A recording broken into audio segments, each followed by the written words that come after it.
Class में जो छोड़ते थे कि भाई जो टीचर आके चेक करता था क्यों नहीं लिख रहा है, बोला जी पेंसिल नहीं है, पेन नहीं है, ये नहीं है, वो नहीं है।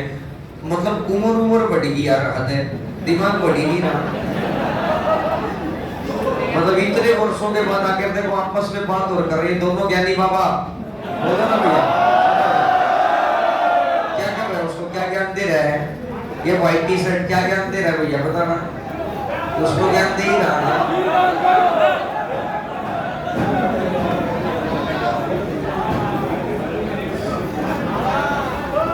लिखो क्वेश्चन, ढक्कन एक से एक नमूने बैठे हैं क्लास में, लेकिन ये नमूनागिरी पता है कॉलेज लाइफ तक अच्छी लगती है। यहाँ उस नमूनागिरी को छोड़ देंगे तो बहुत जल्दी सक्सेस ले जाएंगे, उसके बाद फिर नमूने बन जाओ, फिर जिंदगी जियो, जिंदगी काटो मत, फिर जिंदगी जियो। लेकिन आपने आज तक कोई बेरोजगार आदमी जिंदगी जीता देखा है?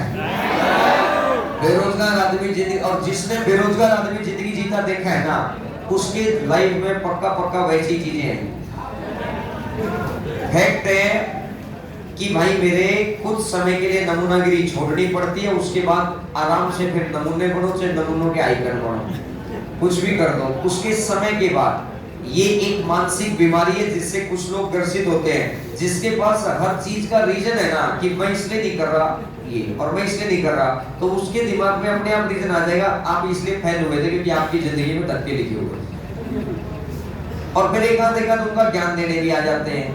ऐसा नहीं कि ज्ञान आज टेस्ट हो जाए सारा ज्ञान निकल के आ जाएगा, तो वो कहते ना कि आंखों से आंसू आएंगे, तो ज्ञान कहाँ था? टेस्ट होगा, टेंशन ना लो, घबरा क्यों रहे हो? ऐसा हो सकता है कि टेस्ट ना हो। मैं तुम्हें ये बात तो इस एक महीने में सितंबर में प्रूव कर दूंगा कि तुमने कितना ज्ञान पढ़ा है और कितना ज्ञान पढ़ाया है, और अगर तुम सही चलते तो तुम्हारा क्या असर होता और सही नहीं चले तो तुम्हारा क्या असर है, ये बात मैं तुम्हारे मन में कतई क्लियर कर दूंगा अगले 30 दिन में। इस बात को लेकर कतई निश्चिंत रहे कि यार मेरे को तो पता ही नहीं चल रहा मैं पढ़ रहा हूँ कि नहीं पढ़ रहा हूँ, मेरे को पता चल रहा है। तो आप कतई ना घबराएं इस बात को लेकर। वो तो हाँ चाहे अब पापा कहो चाहे कुछ भी कहो, समझ गए बात को। अब कभी कभार क्या होता है कि जब कोई सीरियस बात समझाई जाती है तो भी बच्चे को, ये आधे बच्चों को तो ये नहीं समझ में आता ये बात सीरियस थी कि ये बात हंसने वाली।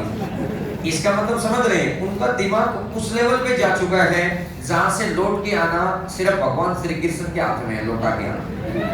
तो 3 दिन की छुट्टियां हैं, मस्त वृंदावन जाओ, गोवर्धन जी की फेरी लगाओ, वैसे तो इलाज हो ही जाएगा 3-4 दिन में। और अगर नहीं होता है तो वहां से बहुत कम दूरी पर आगरा है।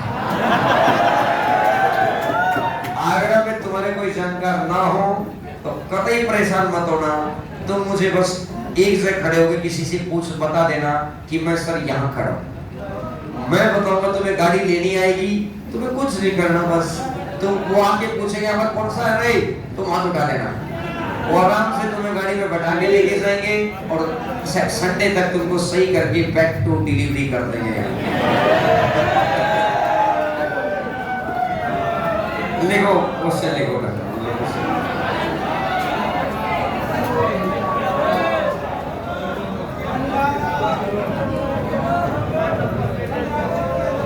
आज की क्लास के बाद 3 छुट्टियां रहेगी, कल परसों यानी 1 अगस्त को दोबारा क्लास लगेगी।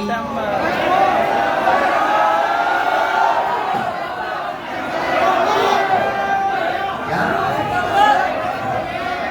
हाँ 1 सितंबर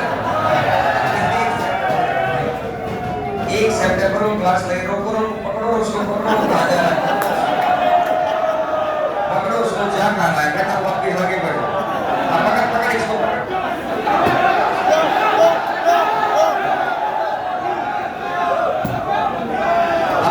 क्वेश्चन लिखो आगे। हाँ ना इसको पकड़े रख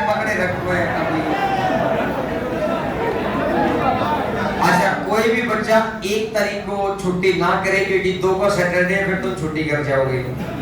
1 को भी क्लास लगेगी, 2 को भी क्लास लगेगी और 3 को भी लगेगी। तो अभी से पहले जो बच्चा ये सोच रहा है 1 तारीख को ये टॉपिक फिनिश करके 2 को नया टॉपिक उठाऊंगा और 2 और 3 को इतना करा दूंगा कि जो बच्चा 4 को आएगा उसको तो नहीं समझ में आएगा अगले दिन। इस बात का कतई खास ख्याल रखें, इतना बेसिक मैं करा दूंगा। वो 2 और 3 की क्लास इसलिए लगाऊंगा, जैसे आज बहुत सारे गई तो इनका इलाज वही तो बांधूंगा 2-3 को, इतना करवा दूंगा कि अगले और टॉपिक भी बड़ा उठाऊंगा और ये भी नहीं बताऊंगा दोबारा कब पढ़ाऊंगा उसको। समझ आई बात को? तो सारी तरह से ध्यान रखिएगा, छुट्टी सिर्फ 3 ही हो, समझ रहे हैं? एक दिन बढ़िया घर जाओ, राखी वाखी बंधवाओ, फिर अगले दिन वृंदावन जाओ, मस्त 2 दिन रहो मेरे तरीके से।